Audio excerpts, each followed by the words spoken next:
Good morning, class 8 students. We are on chapter number 1, the Indian Constitution, and this topic is related to a civics portion. And we have done first and second key feature of the Indian Constitution in the previous class. So now we will discuss the third key feature of the Indian Constitution, so separation of powers. सो जो Indian constitution है उसमें power को एक ही हाथ में न देके क्या किया है, सेपरेट कर दिया ताकि काम अच्छे से हो सके। अब आप अपनी मदर का एग्जांपल ले लीजिए। अगर आपकी मदर दिन भर में वैसे तो सारे काम करती हैं, सेपरेशन ऑफ पावर उनका होता नहीं है, बट अगर आप उनके थोड़े बहुत काम हल्के कर देते हैं तो बहुत खुश हो जाती है। तो काम अगर सेपरेट हो जाता है ना तो इंसान पे बर्डन नहीं होता और काम और अच्छे से हो जाता है। सो यहाँ पर भी इंडियन कॉन्स्टिट्यूशन में क्या किया गया है, इंडियन कॉन्स्टिट्यूशन में उनके ऑर्गन्स को 3 टाइप्स में डिवाइड कर दिया गया। First is legislature, executive and judiciary. So let's start with legislature. So legislature means elected representative, जिन्हें हम चुन के भेजते हैं। हम लोगों ने पॉइंट नंबर 2 में पढ़ लिया था कि इंडियन कॉन्स्टिट्यूशन में हमें एक तरीके से कॉन्टेस्ट करने का एंड वोट करने के दोनों तरीके के राइट मिले हुए हैं। हम लोग वोट भी कर सकते हैं और हम लोग खड़े भी हो सकते हैं इलेक्शंस में। तो क्या है, हमारा पार्टिसिपेशन है। तो लेजिस्लेचर मीन्स इलेक्टेड रिप्रेजेंटेटिव, जिन्हें हम चुन के पार्लियामेंट में भेजते हैं।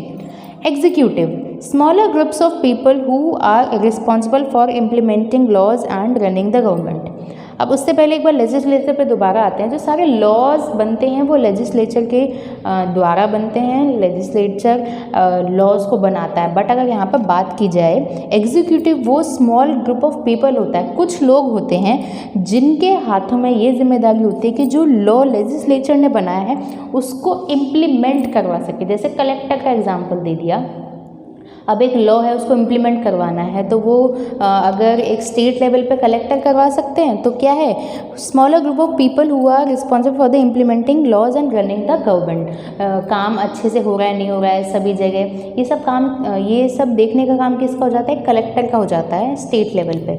तो ये है एग्जीक्यूटिव। एंड जुडिशरी में system of courts in this country means supreme court, high court, ये सारे जो जुडिशरी पावर्स हैं, ये सारे जो कोर्ट्स हैं वो किसके अंदर आ जाते हैं, जुडिशरी के अंदर। So I am again repeating 3 parts, legislative, executive and judiciary. यहाँ पर लॉज बनते हैं, यहाँ पर इम्प्लीमेंट होते हैं। एग्जीक्यूटिव मीन्स एग्जीक्यूट करना लॉज को, एंड जुडिशरी में सारे कोर्ट्स आ जाते हैं, कोर्ट्स, जज एक्सेट्रा।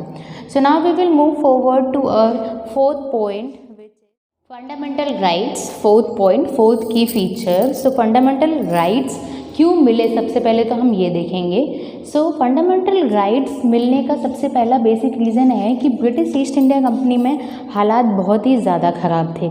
लोगों की जो बुनियादी हक हैं वो ही उन्हें नहीं मिल पा रहे थे। तो जब कॉन्स्टिट्यूशन बनाने की बात आई तो सबसे पहले उनकी बुनियादी ज़रूरतों को ध्यान में रखते हुए फंडामेंटल राइट्स को इंश्योर किया गया आपकी कॉन्स्टिट्यूशन में। फंडामेंटल राइट्स क्या करते हैं, प्रोटेक्ट करते हैं protect the citizens against the arbitrary and absolute exercise of the power by state की खुद की पावर होगी बिल्कुल, बट हमने एक एक इंडिविजुअल को भी एक पावर दे रखी है जिसके अंदर ये सभी पॉइंट्स आते हैं। मतलब हर एक इंडिविजुअल के पास फंडामेंटल राइट्स हैं जो कि उनसे कोई नहीं छीन सकता है। वो एक छोटे से बच्चे के पास भी हैं और एक बूढ़े व्यक्ति के पास भी हैं। तो ये राइट्स हमारी एक तरीके से रक्षा करता है और ये गारंटी देता है, thus guarantee the rights of individual again the state as well as the other individual. सभी को अलग अलग अपने राइट्स मिले हुए हैं, कोई किसी के राइट को एक्सप्लॉइट नहीं करेगा एंड इनकी प्रोटेक्शन कौन करेगी, हमारी गवर्नमेंट करेगी। So let's start with first of all the description of all these rights. So you have to learn the rights. First है राइट टू इक्वालिटी। सबसे पहले लर्न करने की कोशिश करते हैं। इक्वालिटी मीन्स बराबरता। फ्रीडम, जब इक्वालिटी होगी तो हम कैसा महसूस करेंगे, हम फ्री महसूस करेंगे। सो राइट टू फ्रीडम। इक्वालिटी के बाद फ्रीडम आता है। ई के बाद क्या आता है, कॉमन सी बात है, ABCD, ई के बाद F, राइट टू फ्रीडम। अब उसके बाद वापस ई आ रहा है तो वो हम कनेक्ट करते हैं। तो इक्वालिटी मीन्स आज़ादी मिली तो हम फ्री महसूस कर रहे हैं, पर कभी कभी किसी को हमारी आज़ादी पसंद नहीं होती तो वो हमें एक्सप्लॉइट करने लग जाता है, तो हम अगेंस्ट एक्सप्लॉइटेशन से याद रखेंगे, राइट एक्सप्लॉइटेशन मत याद करिएगा, आप लोगों को याद करना है right against exploitation. Equality EFE, equality, freedom, exploitation. Okay, आज़ादी मिली, फ्री हमने महसूस किया, पर कभी कभी कोई एक्सप्लॉइट कर देता है, बट अगेंस्ट एक्सप्लॉइटेशन लर्न करना है। अब हमारी एक्सप्लॉइटेशन हमने होने ही नहीं दिया। अब बात आती है थोड़ी बहुत पूजा कर लें, पूजा करने से इन द सेंस रिलीजन से है।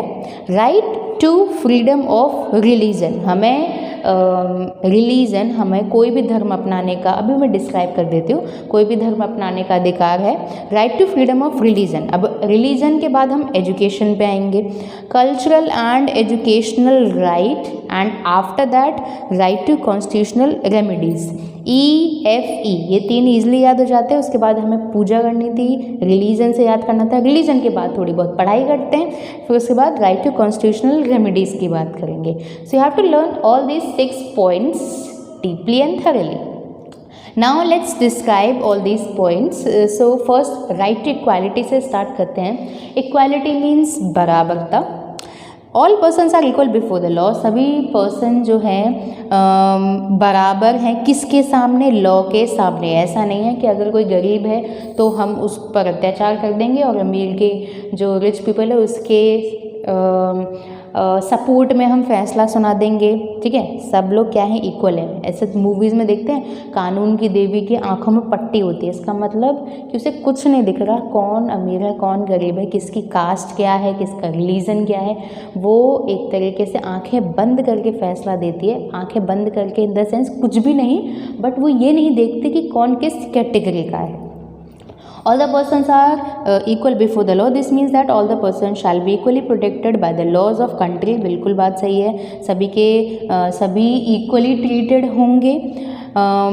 It also states that no citizen can be discriminated against the basis of religion, caste और sex। ये मैं आपको पहली क्लास में बता चुकी हूँ, किसी को भी डिस्क्रिमिनेट नहीं किया जाएगा उसके कास्ट, जेंडर, सेक्स और रेस के अकॉर्डिंग, रिलीजन के अकॉर्डिंग, सभी इक्वल हैं। Each person has access to all public places including play grounds, hotel, shop etcetera. सभी लोग बाहर जा सकते हैं, होटल्स में जा सकते हैं। ऐसा नहीं है कि मैं जा सकती हूँ तो कोई और रिलीजन का नहीं जा सकता है, या फिर वो जा सकता है मैं नहीं जा सकती। सभी play grounds means public places जो होते हैं वहाँ पर जाने का हक रखता है, because there is right to equality in a constitution. Play grounds में जा सकते हैं, होटल्स में जा सकते हैं, शॉप्स में जा सकते हैं। The state can not discriminate against any one in matters of employment. Employment के मामले में भी जैसे किसी मैन को जल्दी नौकरी मिल जाती है, किसी वुमेन को एक तरीके से जज किया जाता है कि ये कर पाएगी नहीं कर पाएगी, तो कोई भी ऐसा एम्प्लॉयमेंट के मामले में जज नहीं कर सकता है, डिस्क्रिमिनेट नहीं कर सकता है। But there are the exceptions to this that you will read about the later book. The practice of untouchability has also been abolished means छुआछूत जिसे बोलते हैं, पहले के ज़माने में बहुत देखने को मिलती थी, अब है बट बहुत कम है। सो छुआछूत भी एकदम रोकथाम हो गया है उसके ऊपर कि किसी को छू लिया तो लोअर कास्ट का है, पहले upper caste and lower caste में बहुत ज़्यादा डिफरेंस देखने को मिलता था। अपर कास्ट के लोग लोअर कास्ट की अगर परछाई भी पड़ जाती थी ना तो वो गंगा जल से नहाते थे। ऐसे बहुत सारी एग्जाम्पल्स देखने को मिलते हैं, बट आजकल ऐसा नहीं है बिकॉज कॉन्स्टिट्यूशन में क्या है, राइट टू इक्वालिटी है। अब राइट टू फ्रीडम की तरफ हम बढ़ेंगे।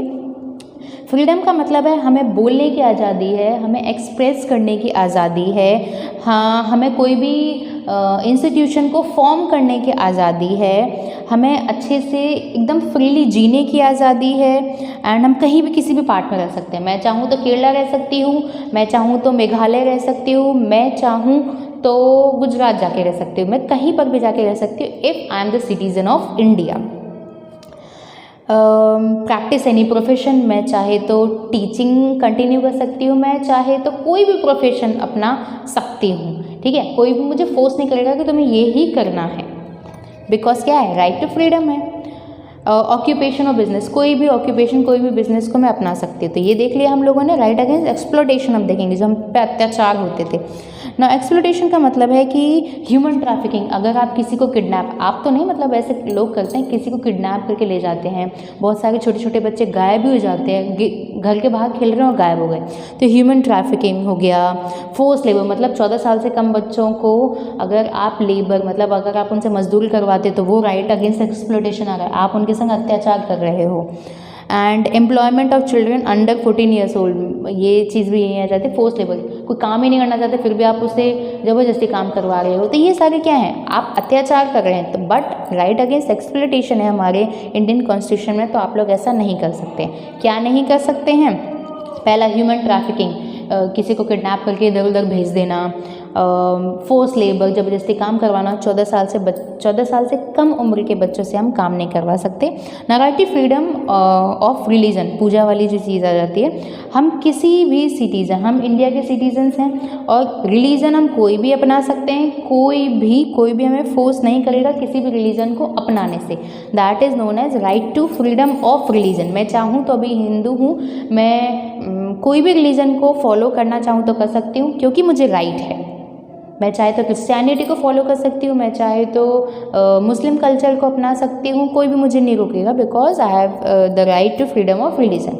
ना कल्चरल एंड एजुकेशनल राइट की तरफ हम बढ़ते हैं। The constitution states that all minorities, religion and linguistic can set up their own educational institution in order to preserve and develop their own culture. कोई भी कैसा भी इंस्टीट्यूशन खोल सकता है अगर उसे अपने कल्चर को एक्सपैंड करना है। मुझे अगर कल्चर को एक्सपैंड करना होगा, हिंदू कल्चर को, तो मैं कोई इंस्टीट्यूशन खोलूँगी, उसमें बच्चों को पढ़ाऊँगी, कोई मुझे रोक टोक नहीं सकता है। तो ये क्या है, मैं अपने कल्चर एंड एजुकेशनल राइट का फ़ायदा उठा रही हूँ। फ़ायदा in the sense positive way में फ़ायदा उठा रही हूँ, गलत वे में नहीं।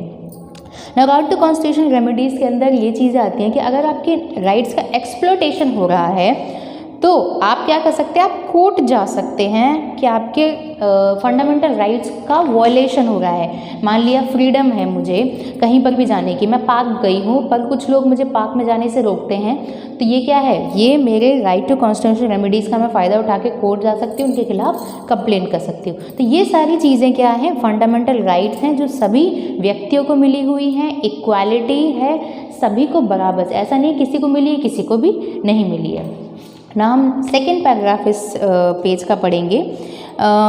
इसके अंदर माइनॉरिटीज़ एंड मेजॉरिटी का ध्यान रखा गया है और सभी लोगों के लिए है। डॉक्टर भीमराव अंबेडकर ने 6 फंडामेंटल राइट्स दिए हैं और इसमें उन्होंने ये बताया है कि जो व्यक्ति है ना, जो पर्सन है, वो खुद भी तो अपने राइट्स को बचाने की कोशिश करे। अगर वो देख रहा है कि उसकी राइट का एक्सप्लॉयटेशन हो रहा है तो वो क्या कर सकता है, वो कंप्लेन कर सकता है, कहीं पर कोर्ट में जाकर एक दर्ज कर सकता है केस कि यहाँ पर मेरे राइट का एक्सप्लॉयटेशन हो रहा है। अब हम directive principles of state policy देखेंगे। Directive principle of state policy का मतलब कि स्टेट को ये बताया जाए कि काम कैसे किया जाता है, ठीक है। In addition to fundamental rights, the Constitution also has a section called Directive Principle of State Policy. This section was designed by the members of Constituent Assembly. Ensure greater and social economic reforms, किस तरीके से सुधार लाए जाएं social and economic वे में India के अंदर, Indian constitution के अकॉर्डिंग किस तरीके से हम लोग सुधार ला सकते हैं। And to severe as a guide to independent Indian state to institute laws and policies that help to reduce poverty of the masses, किस तरीके से सुधार लाए जाएं, ये सारी चीज़ें हम लोगों के इंडियन कॉन्स्टिट्यूशन में लिखी गई हैं। Directive principles of state policy का मतलब किस तरीके से काम किया जाए, गवर्नमेंट को ये बताया जा सकता है। सो फंडामेंटल राइट्स के अंदर हम लोगों ने ये 6 पॉइंट्स देखे, directive principle of state policy देखी। अब हम लोग बढ़ेंगे हमारे लास्ट की फीचर की तरफ जो कि है secularism. Secularism. State does not officially promote any one religion as the state religion. So state कभी भी, सेक्युलरिज्म का मतलब होता है कि धर्मनिरपेक्षता, ठीक है। तो जहाँ पर हमें ये फ्रीडम मिली हुई है कि हम कोई भी धर्म अपना सकते हैं, वहीं पर कोई भी स्टेट ये नहीं बोलेगा, ऑफिशियली प्रमोट नहीं करेगा कि आप इस रिलीजन को फॉलो करो। एग्जाम्पल हम ले लेते हैं यूपी का। तो यूपी में हिंदू भी हैं, मुस्लिम्स भी हैं, तो ऐसा थोड़ी है कि यूपी अपने आप को एक हिंदू स्टेट की तरह प्रमोट करे, बिल्कुल नहीं, क्योंकि हमारे इंडिया में, हमारे इंडियन कॉन्स्टिट्यूशन में सेक्युलरिज्म है।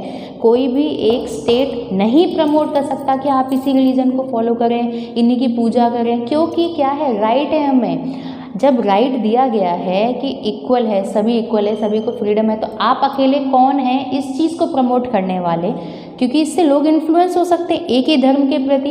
इसीलिए इंडिया में सेक्युलरिज्म है, धर्मनिरपेक्षता है, सभी धर्म को सभी लोग फॉलो कर सकते हैं, मान सकते हैं, रेस्पेक्ट कर सकते हैं। इसीलिए कोई भी स्टेट प्रमोट नहीं करेगा कि वो एज अ स्टेट रिलीजन, कि मेरा जो रिलीजन है वो हिंदू है, मेरा रिलीजन मुस्लिम है, मेरा रिलीजन क्रिश्चियनिटी, जैनिज्म, सिखिज्म जो भी है। पॉलिसी ये नहीं है कि आप अपने जो स्टेट है उसको स्टेट रिलीजन की तरह प्रमोट करो, because there is secularism in India, धर्म निरपेक्षता है इंडिया के अंदर। So now by this topic we have completed all the key features of the Indian Constitution. So I'm again repeating.